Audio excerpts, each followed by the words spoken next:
शाम 3 बजे 3 खबर में। लेकिन सबसे पहले हम आपको बता देते हैं इस वक्त की बड़ी खबर जो आ रही है दिल्ली से। जंतर मंतर पर आपको बता दें कि पंजाब के मुख्यमंत्री अमरिंदर सिंह कैप्टन अमरिंदर सिंह बैठे हुए हैं, वहां पर धरना प्रदर्शन कर रहे हैं। पंजाब के मुख्यमंत्री कैप्टन ने कहा कि कृषि विधेयकों के खिलाफ जंतर मंतर पर आज उनका ये धरना है। कांग्रेस विधायकों के साथ वो धरने पर बैठे हुए हैं और बरसों से आड़ती सिस्टम चला आ रहा है। ये तमाम बातें आज कैप्टन अमरिंदर सिंह ने अपने भाषण में दी, जो उन्होंने वहां पर संबोधित करते हुए, लोगों को संबोधित करते हुए दिया था। उसमें उन्होंने तमाम बातें करी थी। उन्होंने किसान के बारे में बात की, तो उन्होंने किसानों को किस तरह से परेशानी होगी इस बिल के आने से उसकी बात की, और किन लोगों को फायदा होगा उसके बारे में भी बात करी। अमरिंदर सिंह ने ट्रेन और सड़कों को लेकर के भी बात करी थी कि पंजाब सरकार और ने बातचीत करी है और जो किसान विरोध कर रहे हैं, जो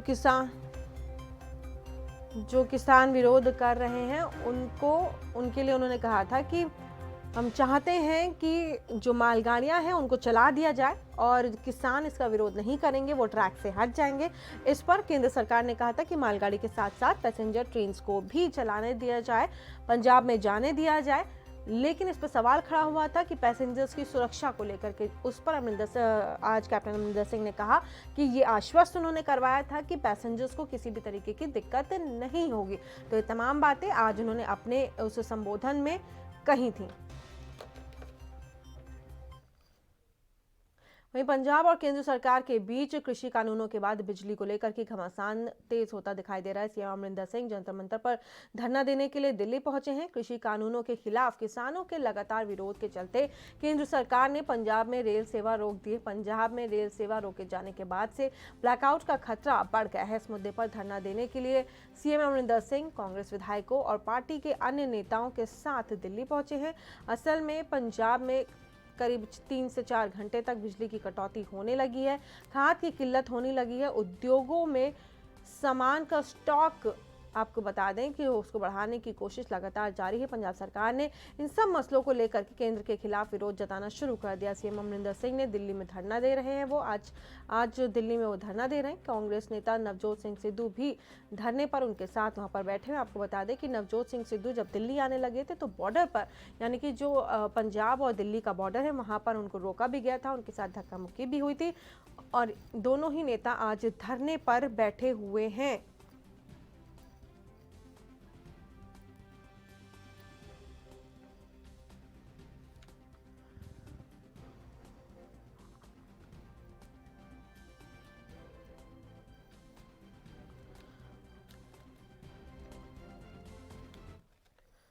और इसी खबर पर हमारे संवाददाता विनीत कपूर ने परमिंदर सिंह ढिंसा से बात करी है। आइए क्या कुछ बातचीत हुई है वो आपको सुनाते हैं।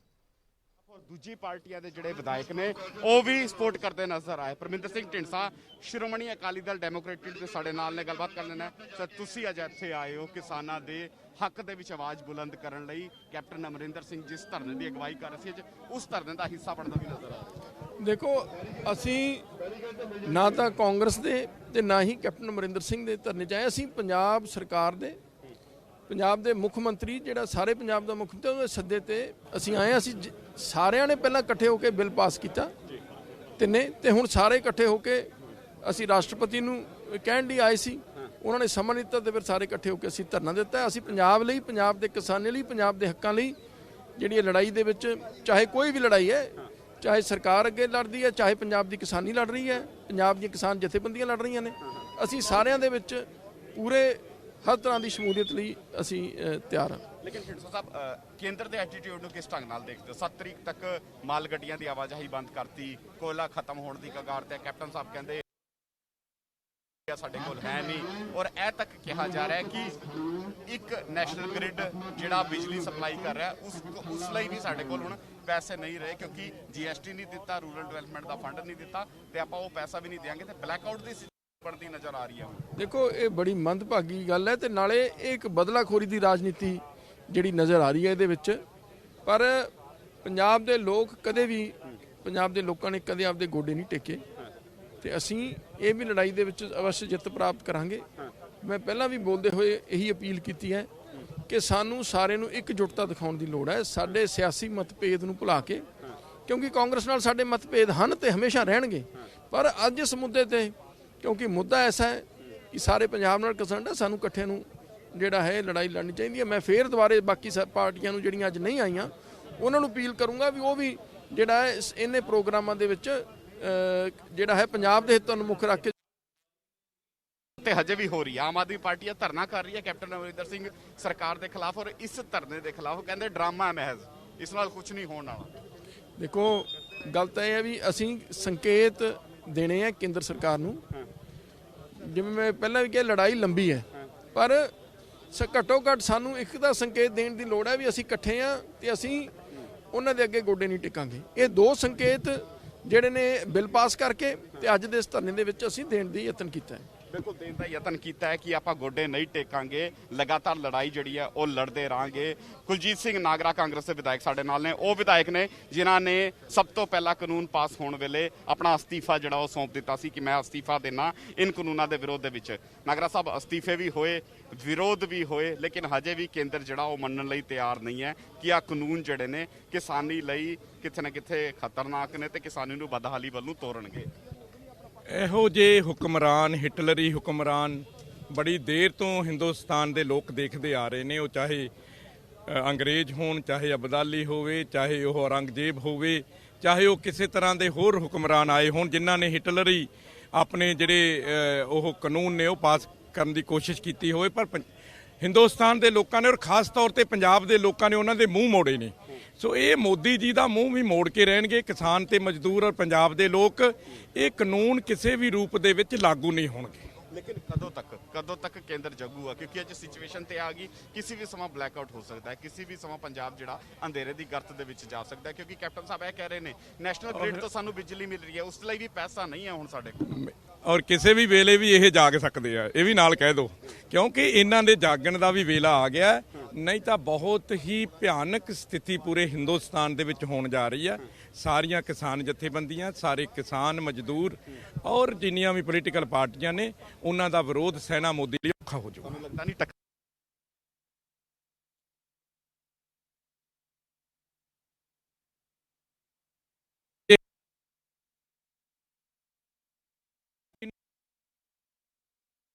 मुख्यमंत्री अमरिंदर सिंह आपको बता दें पहले दिल्ली पहुंचे थे, उन्होंने समय मांगा था राष्ट्रपति से कि उनसे मुलाकात की जाए। उन्होंने राष्ट्रपति से आग्रह किया था कि उन्हें समय दिया जाए, लेकिन राष्ट्रपति ने जब समय नहीं दिया तो अपना रोष जताने के लिए वो जंतर मंतर पर धरना प्रदर्शन करते। तमाम कांग्रेस ਕਮਾਲੂ ਜਗਦੇਵ ਸਿੰਘ ਕਮਾਲੂ ਵਿਧਾਇਕ ਜਿਹੜੇ ਨੇ ਆਮ ਆਦਮੀ ਪਾਰਟੀ ਦੇ, ਉਹ ਵੀ ਸਾਡੇ ਨਾਲ ਨੇ। ਹਾਲਾਂਕਿ ਪਾਰਟੀ ਤੋਂ ਹਜੇ ਅੱਡ ਪ੍ਰੋਪਰ ਢੰਗ ਨਾਲ ਨਹੀਂ ਹੋਏ। ਕਮਾਲੂ ਸਾਹਿਬ, ਤੁਹਾਡੀ ਪਾਰਟੀ ਅੱਜ ਇਸ ਧਰਨੇ ਦਾ ਵਿਰੋਧ ਕਰ ਰਹੀ ਹੈ। ਚੰਡੀਗੜ੍ਹ ਵਿਖੇ ਭਗਵੰਤ ਮਾਨ ਜਿਹੜੇ ਨੇ ਉਹ ਕਹਿੰਦੇ ਮਹਿਜ਼ ਡਰਾਮਾ ਹੈ ਜੰਤਰ ਮੰਤਰ ਤੇ ਜੋ ਵੀ ਹੋ ਰਿਹਾ। ਨਹੀਂ, ਡਰਾਮਾ ਬੇਸ਼ੱਕ ਉਹਨਾਂ ਨੂੰ ਲੱਗਦਾ ਹੈ, ਪਰ ਅੱਜ ਜਿਹੜੀ ਹੈ ਲੜਾਈ ਕਿਸਾਨਾਂ ਦੀ, ਉਹ ਕਿਤੇ ਵੀ ਲੜਨੀ ਪੈ ਜੇ, ਕਿਉਂਕਿ ਅਸੀਂ ਉਹ ਪੰਜਾਬ ਦਾ ਅੰਨ ਪਾਣੀ ਖਾਣ ਵਾਲੇ ਲੋਕ ਹਾਂ। ਪੰਜਾਬ ਦੇ ਕਿਸਾਨਾਂ ਨੇ ਸਾਨੂੰ ਹੌਸਲਾ ਕਰਕੇ ਵੋਟਾਂ ਪਾ ਕੇ ਵਿਧਾਨ ਸਭਾ 'ਚ ਭੇਜਿਆ ਕਿ ਕਿਸਾਨਾਂ ਦੇ ਹਿੱਤਾਂ ਲਈ ਲੜਨਗੇ, ਤੇ ਅੱਜ ਜੇ ਅਸੀਂ ਕਿਸਾਨਾਂ ਦੇ ਹਿੱਤਾਂ ਲਈ ਨਹੀਂ ਲੜਦੇ, ਪਿੱਛੇ ਬੇਸ਼ੱਕ ਸਾਰਾ ਕਿਸਾਨ ਯੂਨੀਅਨ ਆ, ਬਹੁਤ ਵੱਡੇ ਧਰਨੇ ਲਾਈ ਜਾਂਦੇ ਨੇ। ਸਾਡੇ ਕਿਸਾਨ ਭੁੱਖਣ ਭਾੜੇ ਸੜਕਾਂ ਤੇ ਬੈਠੇ ਆ ਵਿਚਾਰੇ। ਇੱਕ ਪਾਸੇ ਤਾਂ ਉਹ ਹਾਰਡ ਮਿਹਨਤ ਕਰਦੇ ਆ, ਸਖਤ ਮਿਹਨਤ ਕਰਦੇ ਆ ਵਿਚਾਰੇ, ਫਸਲਾਂ ਉਗਾਉਂਦੇ ਨੇ, ਤੇ ਫਿਰ ਉਹਨਾਂ ਦੇ ਜਿਹੜਾ ਹੈ ਉਹਨਾਂ ਦੀਆਂ ਫਸਲਾਂ ਨੂੰ ਦਾ MSP ਕਿਤੇ ਕੁਛ ਕਹਿ ਦਿੰਦੇ ਨੇ, ਕਿਤੇ ਕੁਛ ਕਹਿ ਦਿੰਦੇ ਨੇ। ਅੱਜ ਕਿਸਾਨ ਦਾ ਮਿਹਨਤੀ ਕਿਸਾਨ ਕਰਜ਼ੇ ਦੇ ਹੇਠ ਦਬਦਾ ਖੁਦਕੁਸ਼ੀਆਂ ਦੇ ਰਾਹ ਪੈ ਗਿਆ। ਇਹ ਵੀ ਪਿਛਲੀਆਂ ਸਾਰੀਆਂ ਸਰਕਾਰਾਂ ਦੀਆਂ ਚਾਲਾਂ ਸੀ, ਤੇ ਅੱਜ ਇੱਕ ਹੋਰ ਵਾਰ ਕੀਤਾ ਜਾ ਰਿਹਾ ਕਿਸਾਨਾਂ ਤੇ ਕਿ ਉਹਨਾਂ ਦੀ ਜੋ ਦੋ ਫਸਲਾਂ ਤੇ ਕਣਕ ਝੋਨੇ ਤੇ MSP ਮਿਲਦੀ ਸੀ ਉਹ ਵੀ ਖੋਹੀ ਜਾ ਰਹੀ ਹੈ। ਇਸ ਲਈ ਅਸੀਂ ਕਿਸਾਨਾਂ ਦੇ ਨਾਲ ਆ। ਪਿਛਲੇ ਦਿਨੀ ਬਹੁਤੇ ਕਿਸਾਨ ਕਹਿੰਦੇ ਸੀ ਵੀ ਪੰਜਾਬ ਵਿਧਾਨ ਸਭਾ ਨੂੰ ਇਹ ਮਤਾ ਪਾ ਦੇਣਾ ਚਾਹੀਦਾ ਹੈ।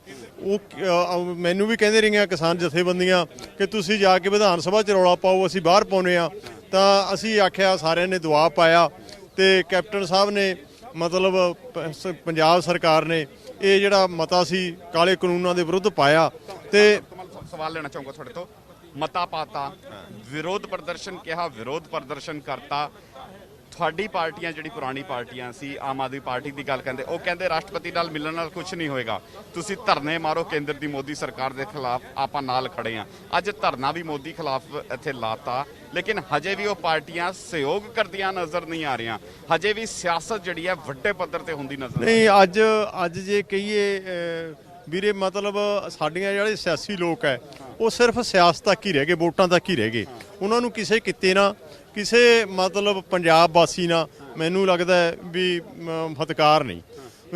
ਬੇਸ਼ੱਕ ਕੋਈ ਵੀ ਪਾਰਟੀ ਹੋਵੇ, ਮੈਂ ਨਹੀਂ ਕਹਿਣਾ ਚਾਹੁੰਦਾ ਇੱਕ ਪਾਰਟੀ, ਸਾਰੀਆਂ ਪਾਰਟੀਆਂ ਕਰਦੀਆਂ, ਪਰ ਸਰਕਾਰ 'ਚ ਹੁੰਦਿਆਂ ਹੋਇਆਂ ਅਸੀਂ ਇਹ ਸਰਕਾਰ ਤੇ ਪ੍ਰੈਸ਼ਰ ਪਾਇਆ ਕਿ ਆਪਾਂ ਵੀ ਇਹ ਕਾਲੇ ਕਾਨੂੰਨਾਂ ਦੇ ਵਿਰੁੱਧ ਮਤਾ ਪਾਈਏ। ਬਹੁਤ ਲੋਕ ਕਹਿੰਦੇ ਸੀ ਪਾਉਣਾ ਨਹੀਂ, ਇਹ ਨਹੀਂ ਪਾਉਣਾ, ਤੇ ਇੱਥੋਂ ਤੱਕ ਕਿਹਾ ਕਿ ਯਾਰ ਅਸੀਂ ਅਸਤੀਫੇ ਵੀ ਦੇ ਦਿਆਂਗੇ ਜੇ ਨਾ ਮਤਾ ਪਾਇਆ ਤਾਂ ਉਹ ਮਤਾ ਪਾਇਆ ਗਿਆ। ਉਸ ਤੋਂ ਬਾਅਦ ਸਾਰੀਆਂ ਪਾਰਟੀਆਂ 115 ਐਮਐਲਏ ਇਕੱਲੀ ਭਾਜਪਾ ਨੂੰ ਛੱਡ ਕੇ, ਉਹਨਾਂ ਦੇ 2 ਐਮਐਲਏ ਨੂੰ ਛੱਡ ਕੇ 115 ਐਮਐਲਏ ਸਾਰੇ ਮਤਲਬ ਗਵਰਨਰ ਸਾਹਿਬ ਨੂੰ ਉਹ ਮਤੇ ਦੀ ਕਾਪੀ ਦੇਣਗੇ ਤੇ ਉਹ ਕਿਹਾ ਵੀ ਮਤਾ ਰਾਸ਼ਟਰਪਤੀ ਨੂੰ ਭੇਜੋ, ਪ੍ਰਧਾਨ ਮੰਤਰੀ ਤੋਂ ਇਹ ਕਾਨੂੰਨ ਆ ਜਿਹੜੇ ਰੱਦ ਕਰਾਓ।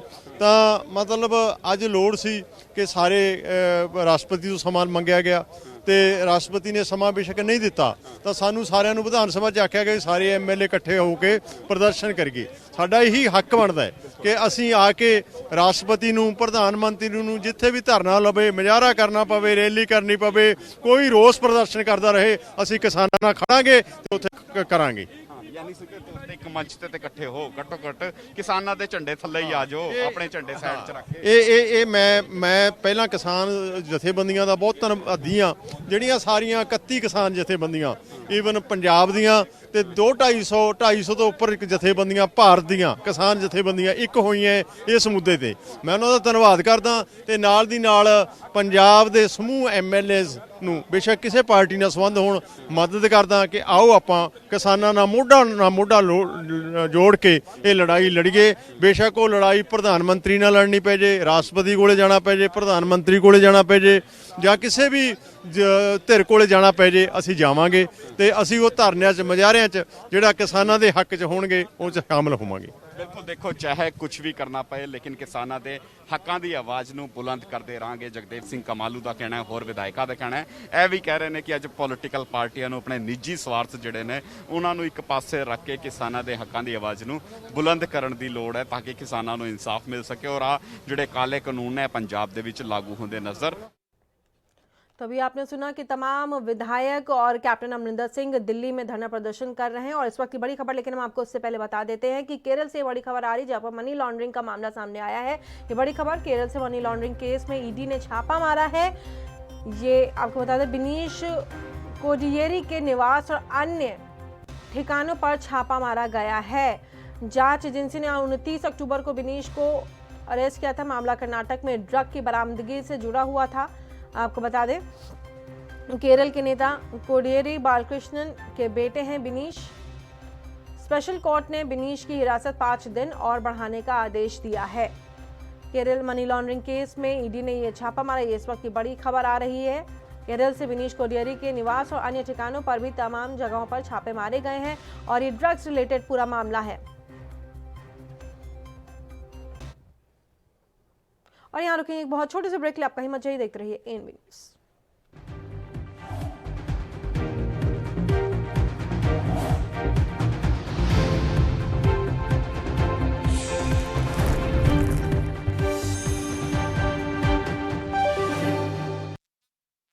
अजी, एक खुशहाल राज्य के युवाओं को क्या चाहिए? शिक्षा और रोजगार। तो जब बिहार में 15 वर्ष के एनडीए शासन में खाली पड़े 4.5 लाख पद भरे जाएंगे, जब नए 5.5 लाख स्थायी पदों को मिलाकर कुल 10 लाख स्थायी नौकरियां मिलेंगी, तब बनेगा बिहार खुशहाल। तो आइए बिहार को खुशहाल बनाते हैं, कांग्रेस महागठबंधन सरकार को चुनते हैं। बोले बिहार महागठबंधन सरकार। कांग्रेस महागठबंधन को वोट दें। सबसे अलग अंदाज, हम बनेंगे आपकी आवाज। सवालों की धार, खबरों की बौछार, सिर्फ मेरे साथ एएनबी न्यूज पर।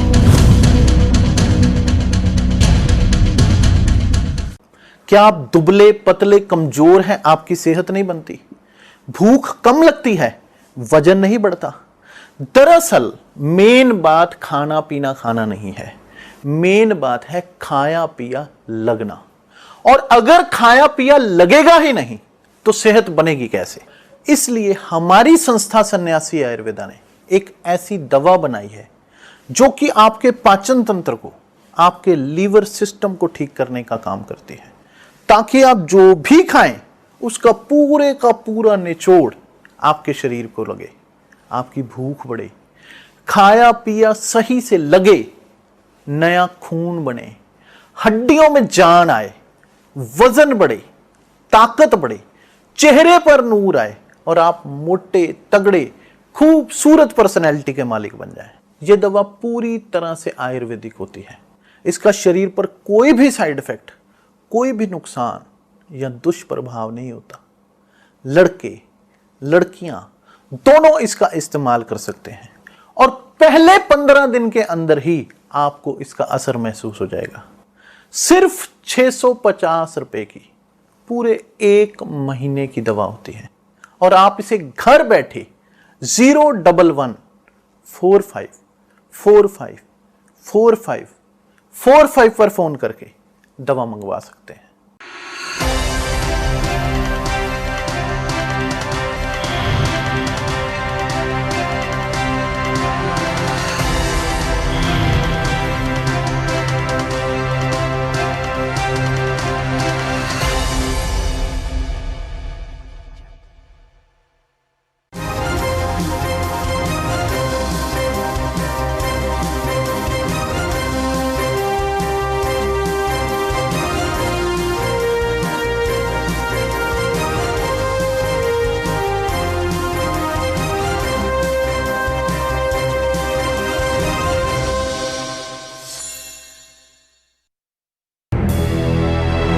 लखनऊ से लेकर चंडीगढ़ तक, मुंबई से लेकर रायपुर तक, क्या है राजनीति की हलचल, क्या है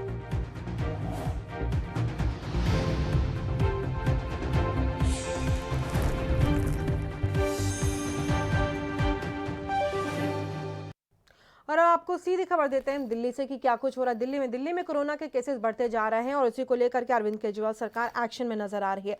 मुख्यमंत्री अरविंद केजरीवाल ने कहा है कि दिल्ली में कोरोना की तीसरी लहर को देखते हुए कल समीक्षा बैठक बुलाई गई है। गुरुवार शाम को 4 बजे कोरोना पर बैठक होगी। इस बैठक में आईसीयू बेड, वेंटिलेटर्स और अलग से बेड पर चर्चा की जाएगी। बता दें कि हाल ही में कोरोना मामले बढ़ने के बाद कई अस्पतालों में वेंटिलेटर की कमी हो गई थी। मीटिंग में इस पर चर्चा भी की जाएगी। सीएम केजरीवाल ने कहा है कि पिछले कुछ समय से दिल्ली में कोरोना के मामले काफी बढ़ गए हैं।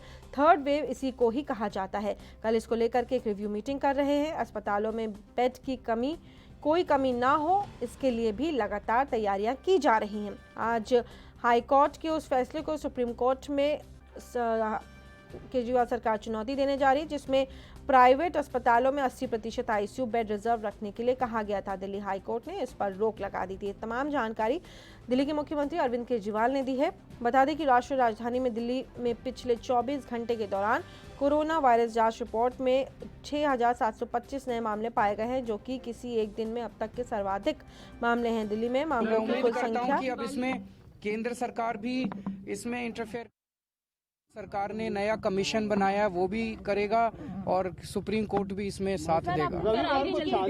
और ऐसे में आपने कुछ ग्रीन जोन इलेक्ट किए हैं जहाँ पे पटाखे जलाए जाएंगे, तो क्या लगता है पॉल्यूशन का लेवल इतना ज्यादा अभी गंभीर है सिचुएशन दिल्ली? इसके ऊपर कल हमारी एक मीटिंग है, उसमें रिव्यू मीटिंग कल 4 बजे रखी है। कोरोना की स्थिति को वो करने के लिए, कोरोना के जो तैयारियां हैं, बेड्स की क्या स्थिति है उसको करने के लिए, और ये पटाखों के बारे में भी कल ये निर्णय लिया जाएगा कि पटाखे जलने चाहिए कि नहीं जलने चाहिए। प्राइवेट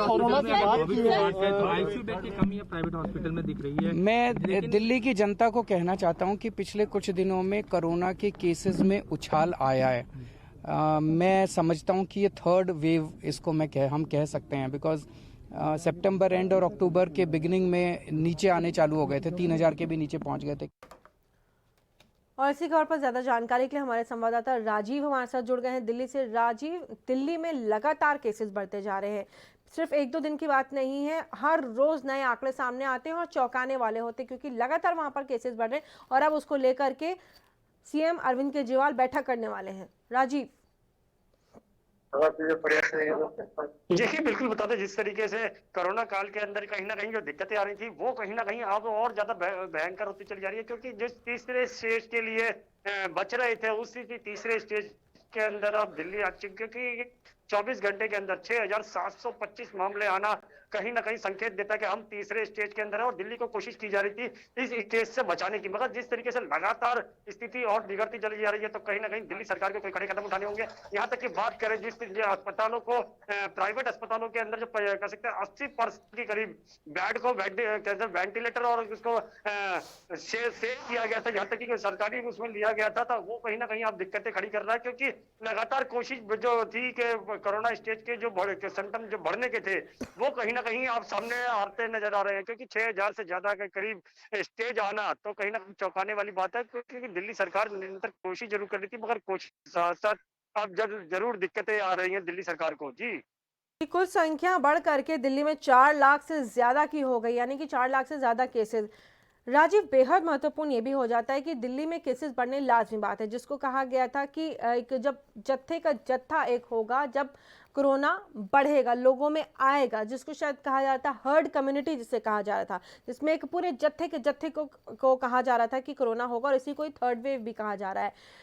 ये होना काफी हद तक लाजमी भी है, क्योंकि तमाम बाजार दिल्ली में खुले हुए, कहीं पे कोई रोक टोक नहीं है। आप भीड़ भक्कड़ वाली जगहों पे आप चले जाइए, इतनी ज्यादा भीड़ है कि जो तस्वीरें हमारे सामने आई थी कि देख के लग ही नहीं रहा था कि लोगों में कहीं भी कोरोना को लेकर के कोई डर है या किसी तरीके का संशय है।